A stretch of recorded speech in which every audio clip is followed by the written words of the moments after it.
nombre de tués et de blessés parmi les ouvriers égyptiens à Sinaï, les habitants de Rabi al-Adawiya rejettent les actes criminels des frères musulmans.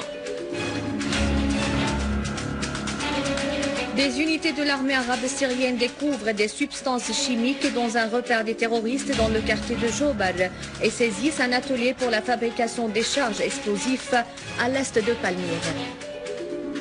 Les États-Unis, manifestations dans nombre de villes en protestation contre le racisme de la justice.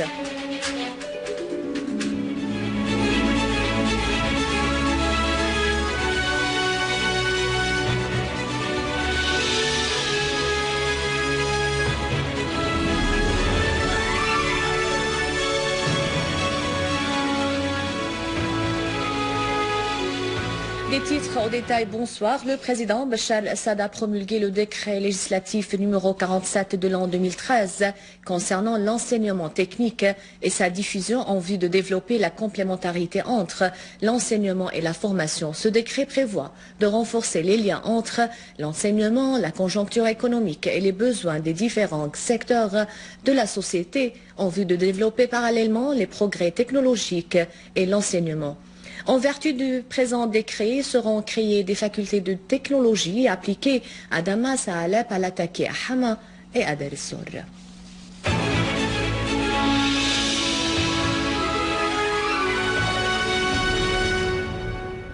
Sur le terrain, l'armée arabe syrienne a détruit le siège ou un repère d'un groupe terroriste armé dans le quartier de Berzé à Damas, infligeant de lourdes pertes aux terroristes et détruisant leurs armes et munitions. D'autre part, dans le quartier de Jobar, l'armée a découvert un atelier de fabrication de matières chimiques toxiques dans une cache des terroristes à l'intérieur de l'un des bâtiments situés à proximité du rond-point Al-Manashir. De grandes quantités de produits chimiques toxiques ont été entièrement désactivées, y compris des quantités de chlore importées de l'étranger et de l'Arabie saoudite.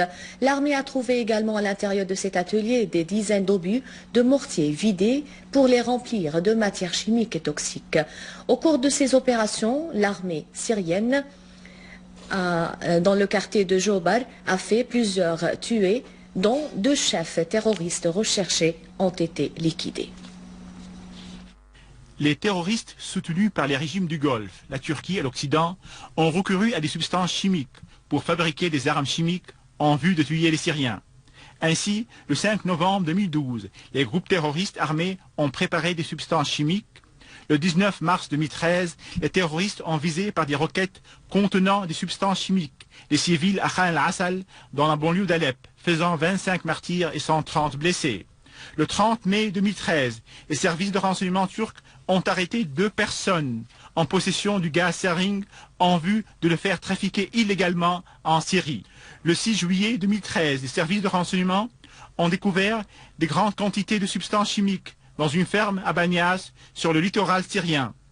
Le 14 juillet 2013, l'armée arabe syrienne a saisi un atelier pour la fabrication et le stockage des substances chimiques toxiques dans un quartier à Damas.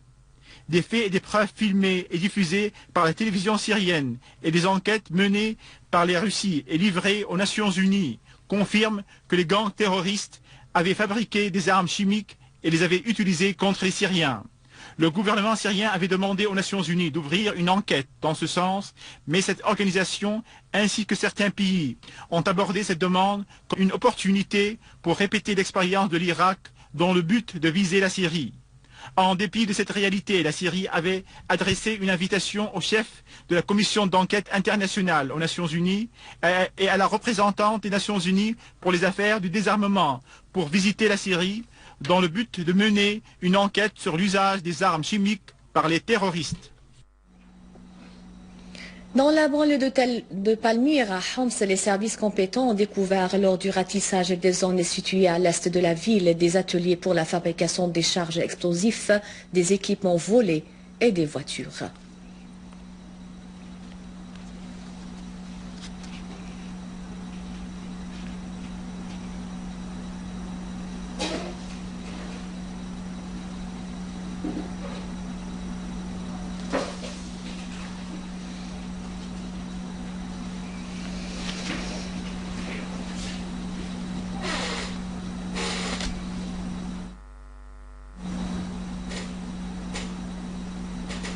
L'armée libanaise déployée dans la région de Arsal a saisi une camionnette portant une cargaison d'armes légères, de munitions et de charges explosifs.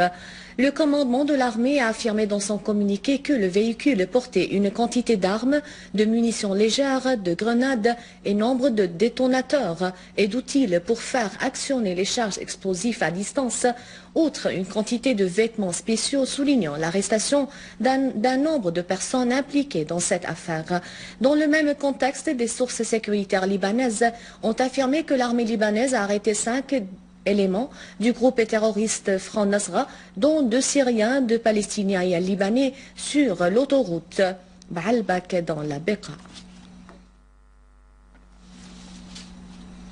Le quotidien autrichien Die Presse a affirmé que les groupes armés en série n'ont pas le moindre lien avec les slogans de démocratie et de liberté, et le quotidien a indiqué que les gangs armés sont en étroite liaison avec les pays arabes du Golfe et perçoivent des fonds de l'Arabie saoudite et du Qatar ainsi que d'autres pays.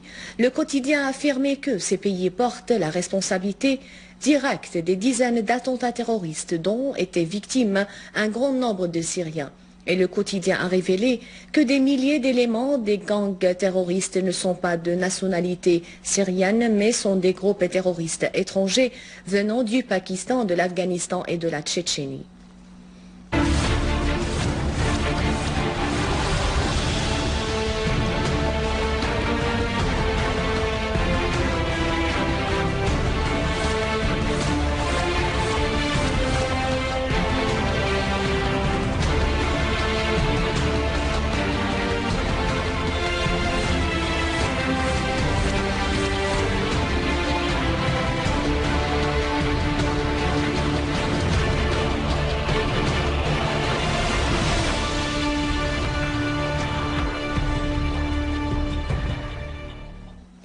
Concernant les développements sur la scène égyptienne, les hommes armés à Siné ont tiré un obus sur un autobus qui transportait des ouvriers sur la route de l'aéroport d'Al Arish, dont le gouverneur du nord de Siné tuant 2 personnes et blessant 16 autres.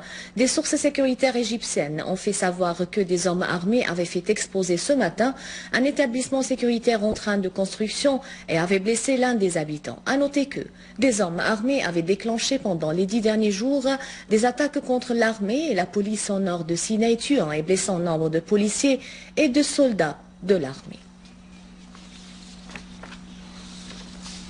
Pour le 3e jour consécutif, les forces armées russes poursuivent les missions d'entraînement au combat pour tester leurs dispositions dans la région militaire orientale, afin d'améliorer leurs dispositions combatives avec la participation de 6 divisions maritimes de la flotte russe de l'océan Pacifique et dans la mer Okhotsk.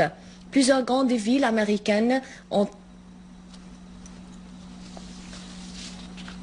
Plusieurs grandes villes américaines ont été le théâtre d'importantes manifestations contre le racisme de la justice américaine. Dans ce contexte raciste, un jury en Floride a acquitté le gardien George Zimmerman de l'assassinat d'un adolescent noir âgé de 17 ans, Martin Treyfon. Les manifestants à Washington, Los Angeles et San Francisco ont exigé la condamnation de Zimmerman en portant des banderoles sur lesquelles il a été inscrit Justice pour Martin Treyfon et arrêter le massacre des Noirs. Les forces de police ont confronté les manifestants et fermé plusieurs rues pour restreindre l'ampleur des manifestations.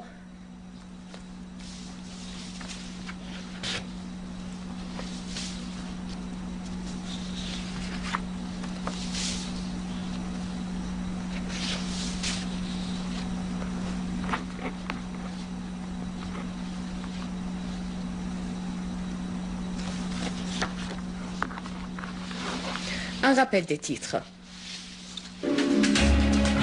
Nombre de tués et de blessés parmi les ouvriers égyptiens assinés, les habitants de Rab al-Adawiya rejettent les actes criminels des frères musulmans. Des unités de l'armée arabe syrienne découvrent des substances chimiques dans un repère des terroristes dans le quartier de Jobar et saisissent un atelier pour la fabrication des charges à l'est de Palmyre. Aux États-Unis, manifestation dans nombre de villes en protestation contre le racisme de la justice.